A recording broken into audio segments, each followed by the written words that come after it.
Wabnu Abi Dunya wal Baihaqi Anil Hasan Mursila. Hadis ini diriwayatkan oleh Abu Dunya dan Imam Baihaqi. Ma min abdin yaktubu khutbatan illallahu sa'ilhu anha yaumal qiyamati ma'arodi biha.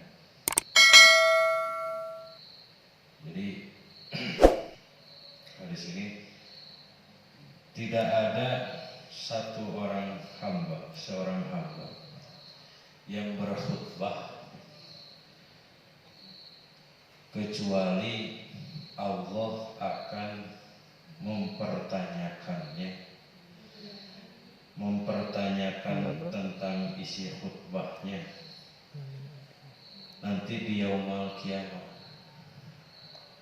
Jadi ini bagi yang suka berkhutbah itu akan ada pertanyaan di hari kiamat dari Allah. Apa isi khutbahmu? Bagaimana kamu mempertanggungjawabkan isi khutbahmu? Dan apakah kamu mengamalkan dari isi khutbah itu? Itu diminta pertanggungjawaban. Dan khutbah ini bukan hanya sekedar khutbah Jumat saja. Maksudnya seperti khutbah Jumat, khutbah Idul Fitri, khutbah Idul Adha, itu kan yang formal. Nah, jadi khutbah itu adalah berbicara kita ada yang berbicara, ada mustami. Nah, yang si pembicara itu adalah sang khotib yang berbicara. Dan yang dibicarakannya itu adalah tentang perkara-perkara atau ilmu-ilmu Islam, ilmu-ilmu agama. Nah, maka ini akan diminta pertanggungjawaban. Contoh seperti kita ngajar, kita itu kan ngajar berbicara di hadapan para santri atau para mustami. Nah, apa yang kita bicarakan, apa yang kita ajarkan itu akan diminta pertanggungjawaban oleh Allah Subhanahu wa taala. Ya, telah. Makanya Allah sangat mengutuk kepada orang-orang yang berbicara tetapi dia tidak mengamalkan atau tidak mengerjakannya. Kalau di dalam Al-Quran ada kabura maqtan indallahi an taqulu ma la taf'alun. Sungguh suatu dosa yang besar bagi orang-orang yang berbicara malah taf'alun, tapi dia tidak mengerjakan atau tidak melaksanakan. Nah, itu ini nyambung dengan hadis ini. Qala Pakanal Malik bin Dinar idza hadasa biha baka. Jadi seorang Malik bin Dinar itu ketika dia berkhutbah, ketika ia selesai berbicara di hadapan orang-orang, dia menangis. Sumayakul, kemudian dia berkata, atahsabuna aini takrobi kalami alaikum wa ana a'lamu annallaha sa'ili anhu yaumal qiyamati ma aradtu.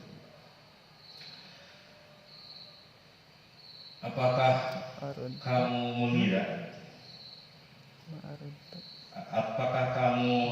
Apakah engkau akan menghisab kepada diriku? Tahsabun, menghisab kepada diriku terhadap apa-apa yang aku bicarakan kepada kalian. Jadi Allah itu akan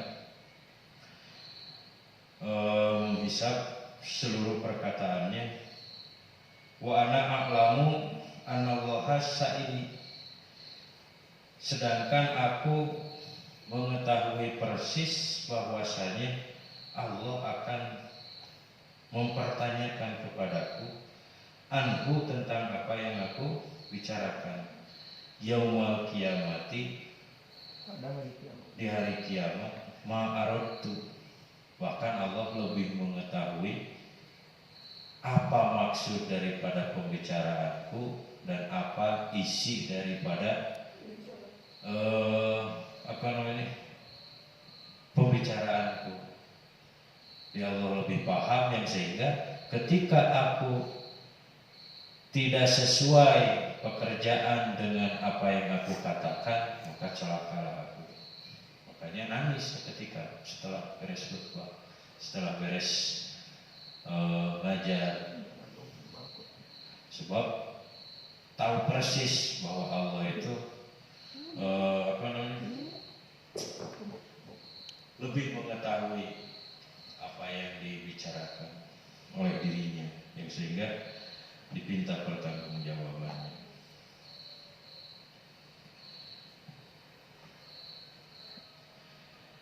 Fa'aqulu anta asyahid ala qalbi law lam a'lam annahu uhibbu ilaika lam aqra ala snaini abadan. Jadi kata Malik bin Dinar ini, kalaulah aku tidak diwajibkan untuk membicarakan ilmu kepada kamu, kepada kalian, karena itu merupakan salah satu bentuk kecintaanku kepadamu, ya kepada Mustami. Dan kalaulah ngomongin ilmu itu tidak diwajibkan, maka aku tidak akan pernah membicarakan atau berkhutbah sekalipun hanya berdua saja. Sekalipun misalkan cuma ada 2 orang, kemudian beliau ngobrol ngobrol tentang ilmu, itu tidak akan pernah dia lakukan kalaulah tidak diwajibkan. Kalau tidak wajib, jangankan di depan banyak orang ngomong tentang ilmu, cuma berdua saja saya tidak berani dan tidak akan saya lakukan kalau itu tidak wajib, karena berat walaupun hanya pada 1 orang. Nah itu saking hati-hatinya seorang ulama menyampaikan ilmu. Wa qala Syaikhu Masyayihil Islam wal Muslimin Abil Hasan Al-Bakri As-Siddiqi radhiyallahu anhu ausoni bihi. Jadi Musonib mendapatkan wasiat dari seorang guru besar yang bernama Abul Hasan Al-Bakri As-Siddiqi. Ij'alil ikhlasa bima tafiduhu wa tastafiduhu sya'airaka. Jadikanlah ikhlas sebagai syiarmu, baik dalam hal yang akan kamu ketengahkan, maksudnya hal yang akan kamu utarakan kepada orang lain, atau kamu yang mendengar nasihat daripadanya. Jadi ketika menyampaikan ilmu itu harus betul-betul usahakan diri kita itu ikhlas. Jadikan sebagai dasar di dalam hati kita ketika mau menyampaikan niat lillahi ta'ala. Dan bukan hanya ketika menyampaikan saja, ketika mendengar pun, ketika mendengar ilmu pun kita harus ikhlas.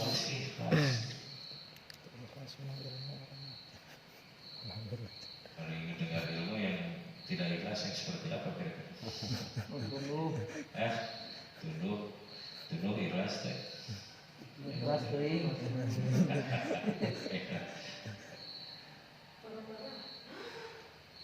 Jadi ketika menyampaikan ilmu itu harus ikhlas, dan ketika mendengarkan juga harus ikhlas. Wal adabu ma'allahi bima ta'allumihi wa tata'allamahu disarok.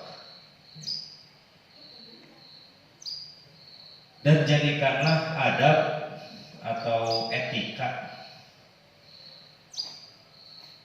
yang baik antara diri kita dengan Allah, atau adab antara diri kita dengan seorang ulama, seolah adab ini sebagai hamparanmu. Maksudnya, jadi selain daripada ikhlas juga dalam menyampaikan dan menerima ilmu itu kita harus beradab secara langsung kepada Allah dan kepada para ulama yang menyampaikannya. Harus ada adabnya. Nah, jangan baik. Teu ikhlas. Nah, apa namanya? Intinya harus harus dijaga etika kita menyampaikan ilmu ketika kita mendengarkan ilmu. Lalu wala tubkhilu ala talibin bitaklimi ma 'allamahullahu iyyaka mutaharriyan fihi. Wala tubkhilu itu janganlah kamu pelit. Bisa termasuk ikhlas. Janganlah kamu korek mengajarkan ilmu kepada orang yang mau belajar.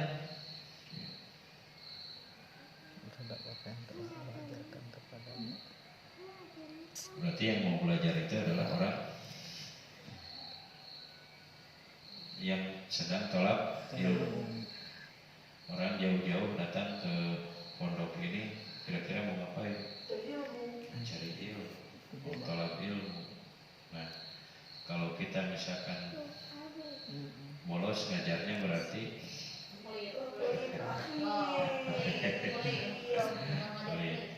oh, jangan kayak yang puas itu di Tikri.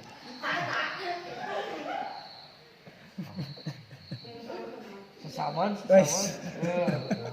Ini kali ngamuk sesawan.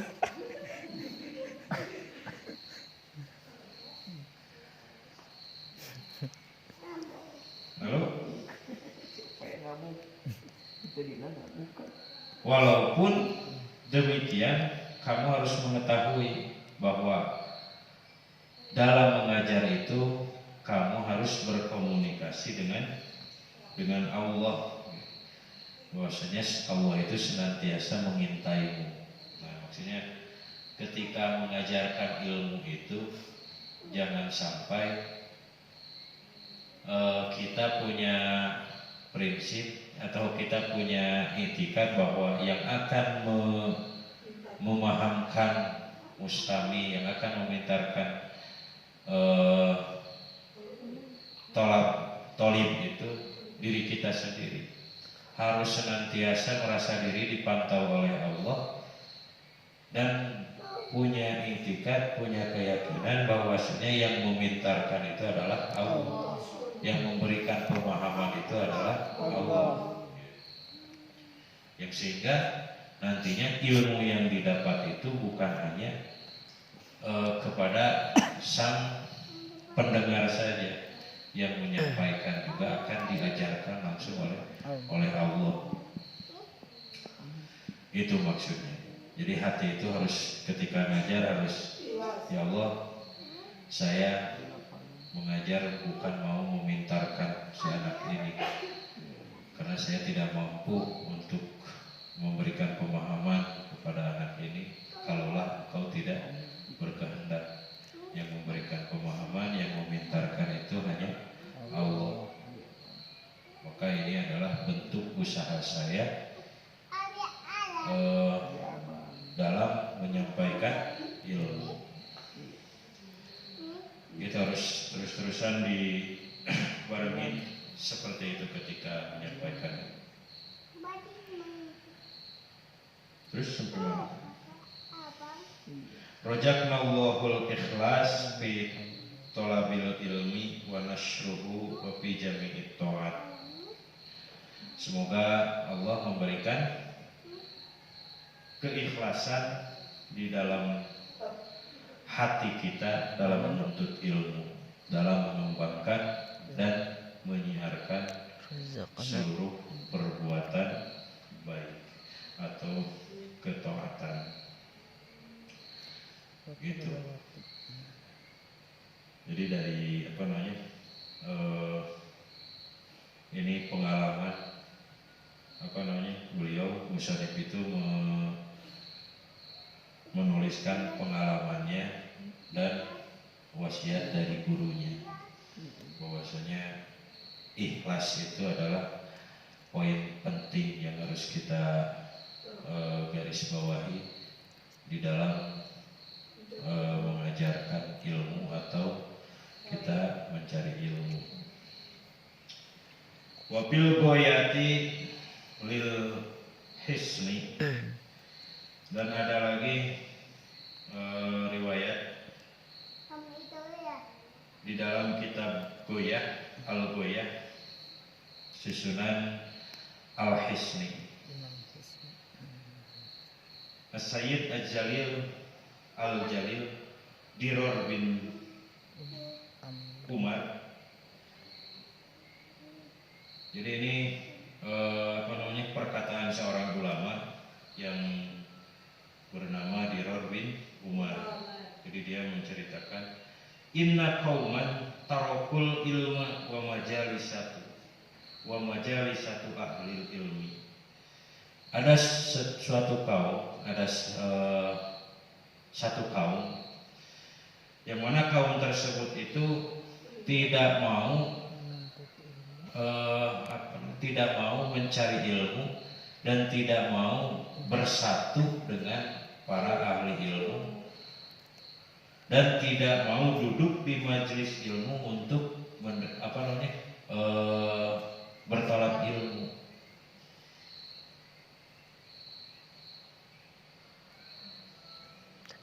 Wattakhadu mahariba wasallu wasomu hatta yabisa jilda ahaduhum ala azmihi khaliqu pahalaku. Jadi si kaum tersebut pekerjaannya itu mengunci aja di di kamarnya atau di rumahnya. Dia sholat setiap hari rajin, wasomu, kemudian puasa tidak terlewat.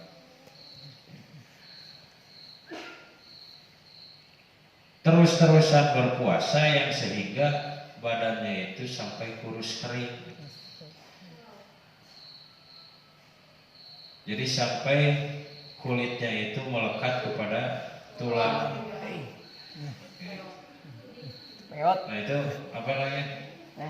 saking keseringnya puasa sholat.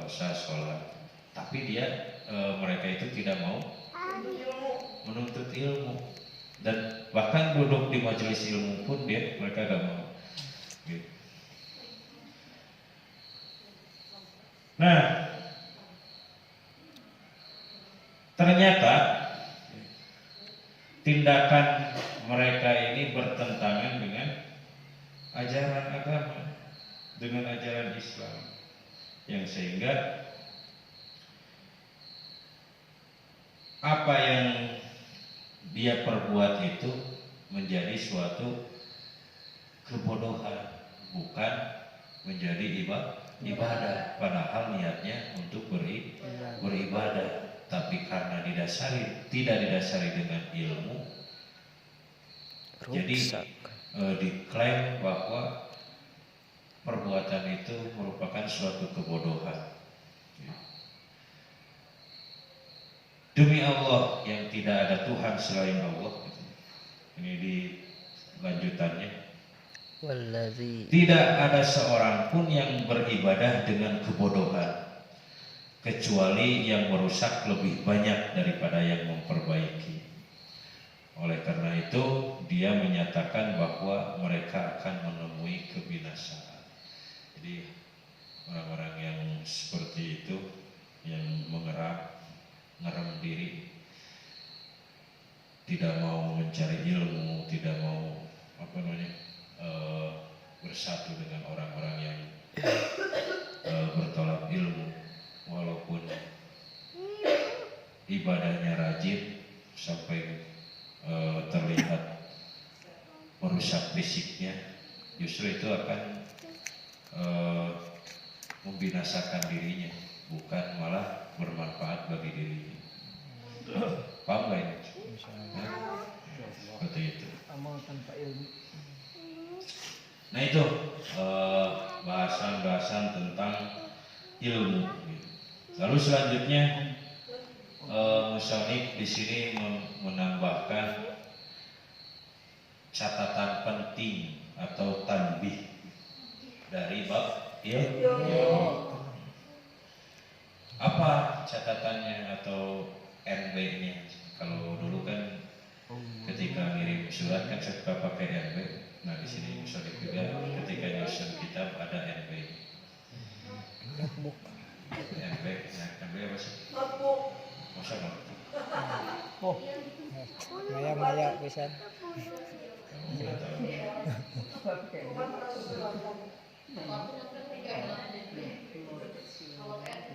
Catatan kaki itu nah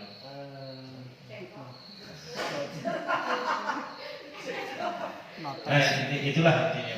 Jadi ini ada tanbih dari musonif. Inna awwala wajibin alal abai lil auladi ta'limuhum anna nabiyya sallallahu alaihi wasallam ba'atha bi Makkah wa mata wa dufina bil Madinah.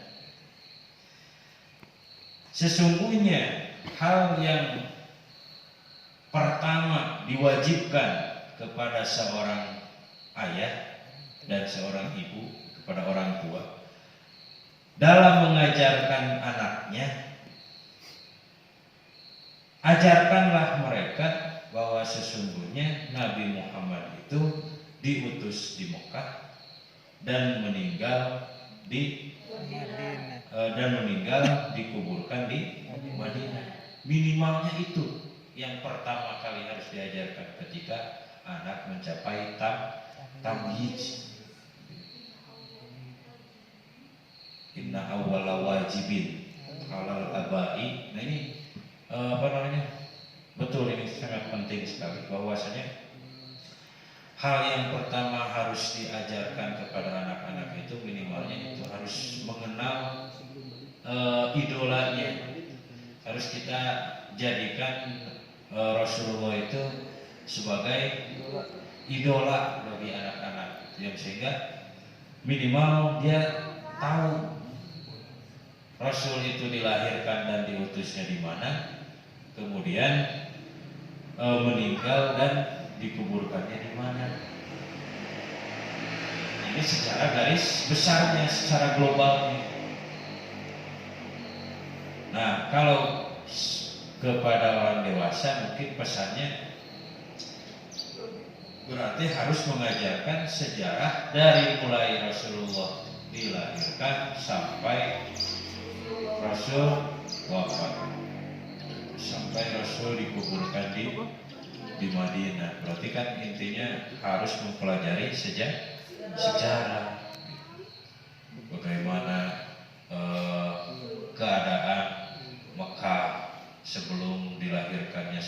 Rasul. Nah, bagaimana keadaan setelah Rasul lahir? Bahkan sebelum diutus jadi nabi juga kan beliau sudah mendapat irhas namanya, atau kejadian-kejadian luar biasa yang diberikan kepada calon Nabi. Seperti Nabi suka diikutin oleh Awan. atau mega, jadi tidak terkena panas. Jadi itu namanya irhas. Kenapa? Sebab Rasul pada saat itu belum diutus menjadi nabi. Ini perlu di garis bawahi dan distabiloan kalimat ini.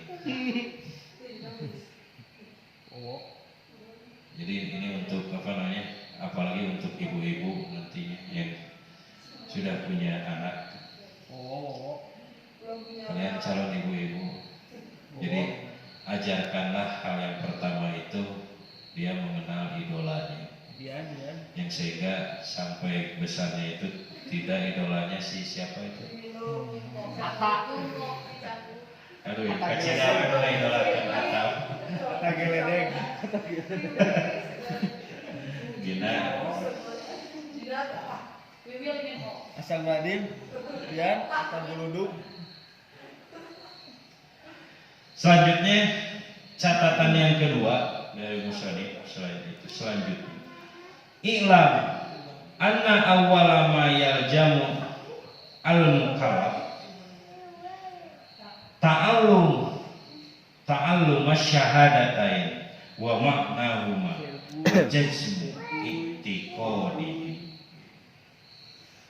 Ketahuilah bahwa sesungguhnya permulaan hal yang wajib untuk orang mukallaf dipelajari yaitu kandungan makna dan pengertian dari dua kalimat syahadat. Ini selanjutnya setelah dikenalkan kepada baginda Rasul, lalu selanjutnya hal yang ketika sudah mencapai mukallaf, kewajiban seorang orang tua itu adalah mendidik, mengajarkan agar si anaknya itu memahami makna dua kalimat syahadat. Dan bukan hanya memahami saja, tapi juga wajazmu i'tiqadi.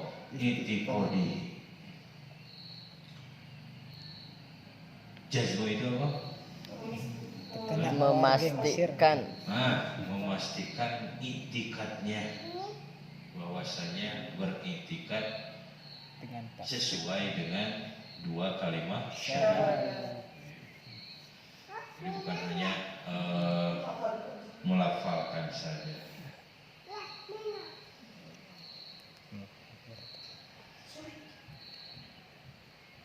Summa ta'allumu dzawahir ilmu tauhid wa sifatullahi ta'ala wa illam yakun anid dalili. Lalu selanjutnya harus diajarkan pula ilmu tentang tauhid, ilmu dzawahir, seperti sifat-sifat Allah, ilmu tentang sifat-sifat Allah, walaupun untuk sementara tidak disertai dengan dalil-dalilnya. Makanya ketika kita dulu kan ketika kecil, kalau di kampung-kampung, kalau dulu zaman saya itu jadi nadong wajib gitu. Aku idul iman itu wujud kidam bako muholafatu.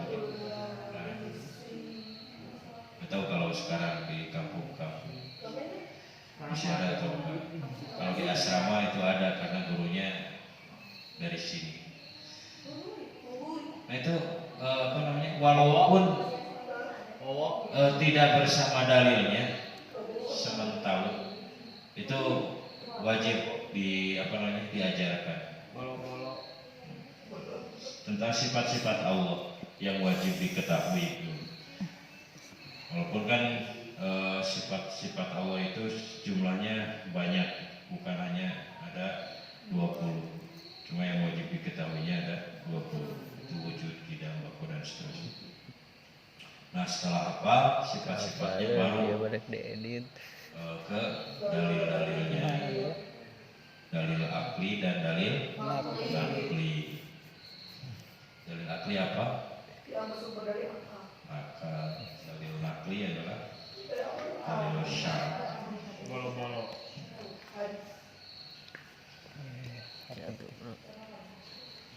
Summa ma yahtaju ilaihi liiqamati faraidid dini ka'arkanis sholati wasaumi wasyurutihima. Kemudian ajarkan pula apa-apa yang menjadi kebutuhan bagi dirinya dalam rangka menjalankan atau menegakkan faraid. Itu apa? Keharusan. Bukan faraid waris. Dalam rangka menegakkan kewajiban-kewajiban dalam beragama, dalam agama. Apa saja contohnya? Ajarkan tentang rukun sholat, ajarkan sholat. Kemudian tentang saum dan juga tentang syarat-syaratnya, syarat sholat, syarat saum itu bagaimana.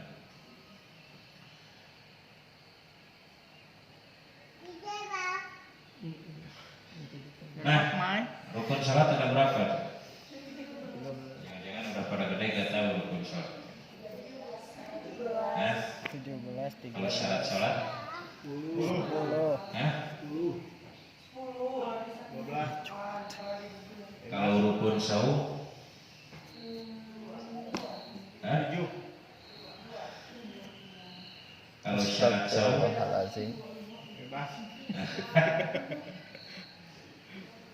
Kalau rukun salat itu beda kitab, beda jumlah, tapi isinya sama. Kalau di Syafi'atun Najah itu ada 17. Kalau di Riyadul Baniyah itu ada 13. Tapi isinya sama. Di Riyadul Baniyah ada 13, itu ada yang disatukan, maksudnya tidak dirinci. Dalam ingatan ada 3. Itu perlu diajarkan. Ini catatan ini harus jadi catatan kita juga selaku calon ibu. Oh ini berarti ini harus jadi patokan saya mengajarkan anak saya. Wazakati, kemudian ilmu tentang zakat.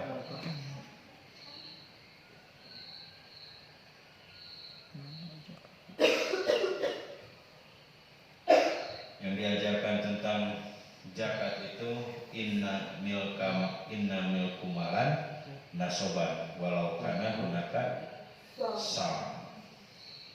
saun.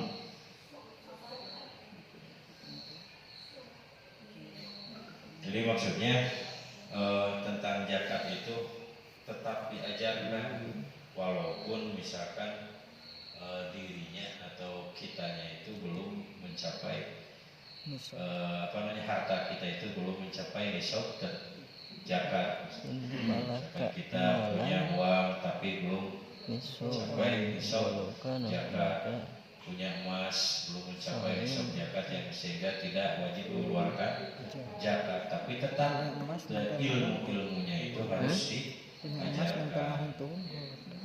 Ketika memiliki emas sekian, zakatnya berapa? Ketika memiliki hewan ternak sekian, zakatnya berapa? Ini penting diajarkan. Wal haju, kemudian diajarkan juga tentang ilmu haji. In kana mustati'an lahu, kalaulah mampu untuk melaksanakan menjalankannya.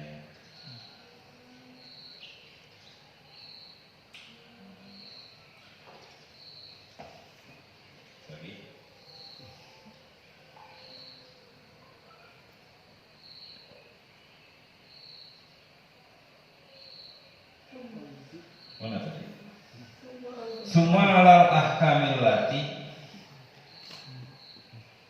yuksiru wuku'iha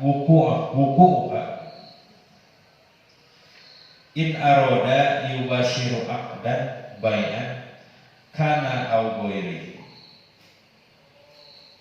Kemudian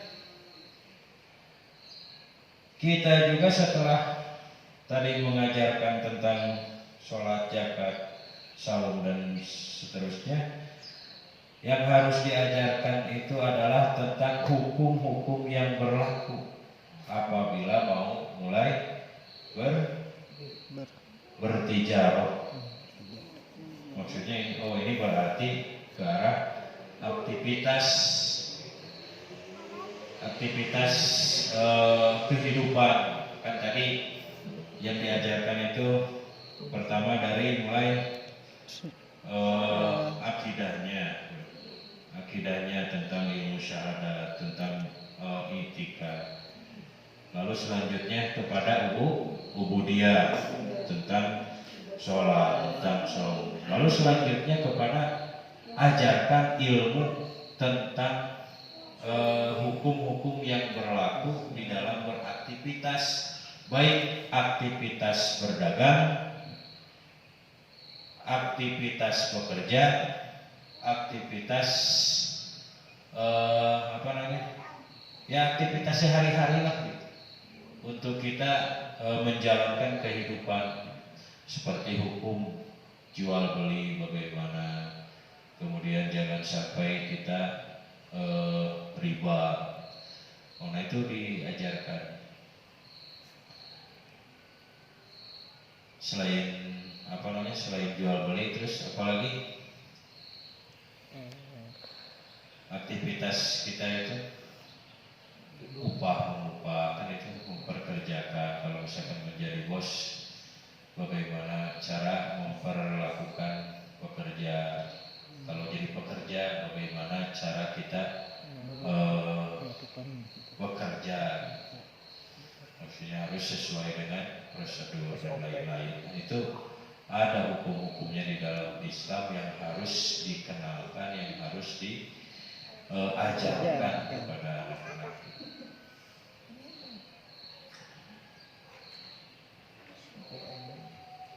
Karena kal arkani wasuruti lasyama. Terus liman khodok biha. Wa yajibu aidan ta'allum madawai amrodil qalbi kal hasadi wal riya wal ujub wal kibru. Nah, lalu selanjutnya juga ajarkan tentang cara mengobati hati, penyakit hati seperti hasad, riya, ujub, takabur.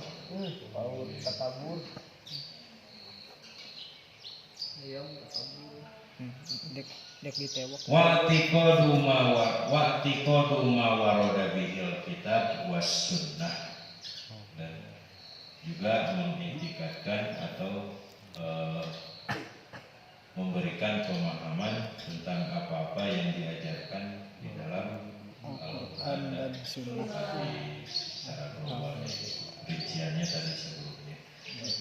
Nah itu. Jadi ilmu-ilmu secara marotib, secara tartib yang harus dijadikan acuan oleh kita selaku calon orang tua atau yang sudah menjadi orang tua untuk mendidik anaknya. Berarti kita itu harus mampu, harus menguasai ilmu-ilmu ini. Makanya alternatifnya itu adalah lembaga pendidikan seperti pesantren. Kalaulah kita tidak mampu untuk mendidik hal-hal tersebut.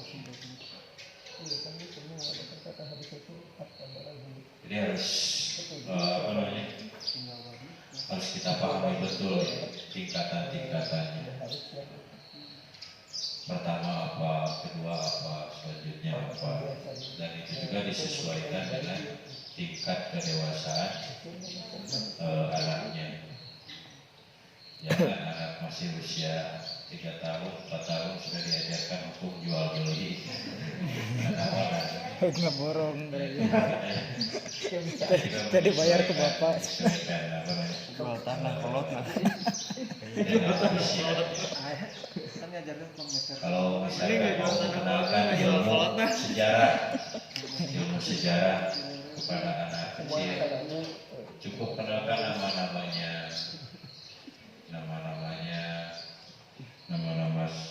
sahabat, nama istri sahabat. Kalau selanjutnya tentang akidahnya, minimalnya lafaznya harus sering-sering diucapkan. Asyhadu an la ilaha illallah wa asyhadu Kelewatan kamu ya kan? Nah itu. Jadi ini tanbih atau catatan penting dari musonif Syekh Jainuddin Al-Malibari, bisa kita jadikan acuan, bisa kita jadikan silabus untuk kita mendidik seorang anak atau mendidik para santri wal santriya. Mudah-mudahan kita selalu diberikan keistiqomahan oleh Allah Subhanahu wa taala untuk terus-menerus belajar ilmu agama dan mengajarkan ilmu agama. Amin. Selanjutnya kita nanti besok masuk ke fikih. Ilmu fikih kan dari kemarin kita bahas tentang akidah. Lalu semuanya masuk ke fikih. Fikih itu masuk ke bab toharoh yang pertama. Ini langsung dirinci. Bab pertama yang dibahas itu adalah babul wudu'i. Akhrajah Syaikhoni an Abi Hurairah qala wallahu a'lam bissawab. Billahi taufiq wal hidayah. Assalamualaikum warahmatullahi wabarakatuh.